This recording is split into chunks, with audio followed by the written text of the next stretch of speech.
Je m'appelle Carla, je suis vendeuse conseillère conceptrice chez Gauthier à l'île d'Abo et je suis responsable de magasin. Les demandes clients que je rencontre le plus fréquemment en magasin, ça va être vraiment l'optimisation d'espace. Comment les clients vont pouvoir avoir entre guillemets, le maximum de meubles tout en économisant leur espace intérieur. Ça va être de l'optimisation de l'espace, du gain de place. Oui, il y a un vrai besoin de rangement et d'esthétique à la fois parce que les intérieurs sont souvent surchargés.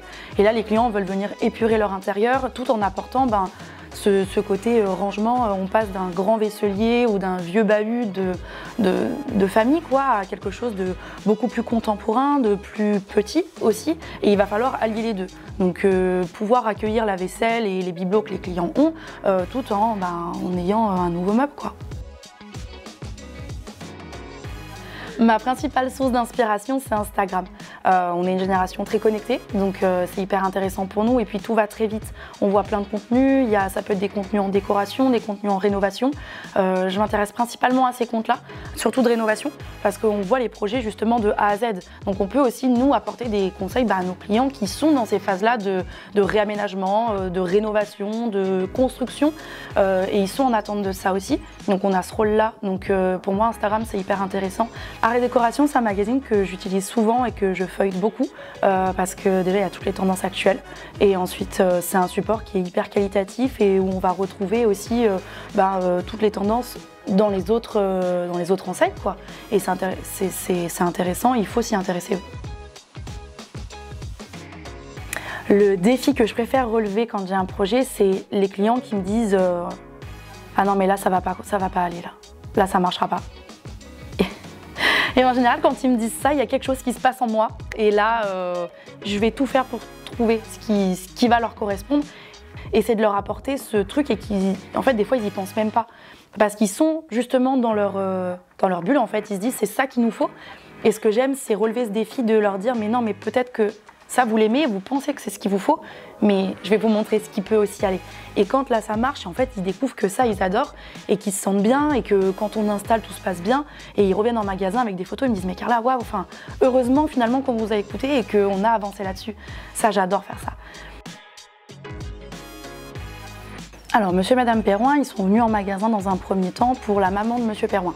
On leur avait vendu un rabattable et dans un second temps, ils sont venus en fait pour eux parce qu'ils sont passés d'une maison à un appartement et il y avait tout à faire. Donc, on a commencé par le salon avec un canapé et des fauteuils.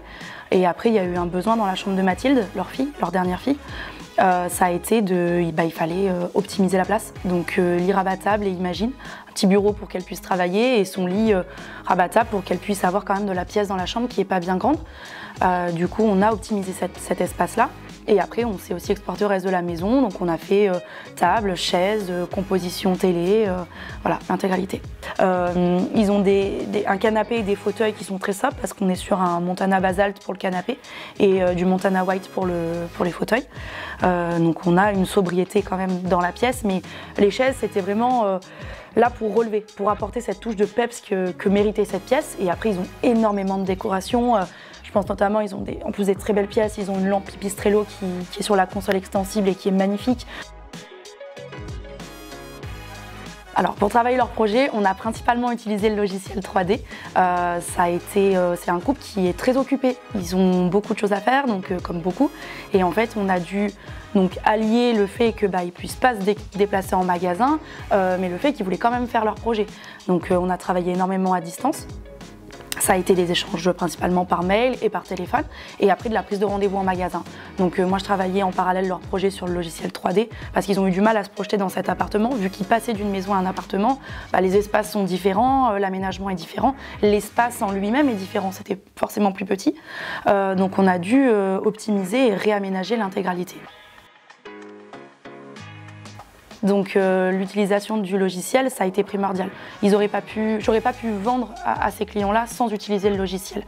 Parfois, ça arrive qu'on arrive à vendre comme ça sur une pièce ou deux, mais là, c'était indispensable. Ils ont eu besoin de ça, ça les a rassurés dans un premier temps, et puis ça les a accompagnés, ça les a confortés dans leur choix, dans ce qu'ils voulaient. La composition Imagine qu'on a fait, Monsieur Perroin a flashé vraiment sur la bibliothèque Brême. Il voulait absolument l'intégrer dans sa composition télé.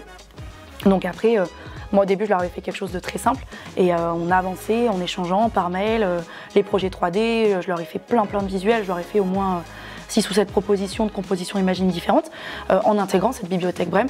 Et après, ils sont venus en magasin et là, on a concrétisé et on a pu avancer ensemble. C'est intéressant quand les clients viennent parce que au moins ça va vite. Ça va vite dans le sens où ils savent tout de suite ce qu'ils aiment pas. Ce module il va aller ici, celui-là plutôt là. Et si celui-là on faisait d'une certaine couleur et celui-là d'une autre, au final on a fait tout blanc. Mais ça va tellement bien chez eux, tout est très harmonieux en fait. Après j'ai eu aussi un couple qui avait 3 enfants. On est resté, je vous mens pas, 45 minutes là dans l'allée pour choisir les couleurs des chaises parce que tout le monde voulait avoir sa couleur de chaise. Mais les enfants devaient participer à ça et ça a été mais d'une longueur. Alors c'était hyper rigolo quand on y repense, mais j'ai passé 45 minutes pour choisir 5 chaises parce que tout le monde voulait sa couleur de chaise et personne n'était d'accord. Donc ça a été rigolo, ouais.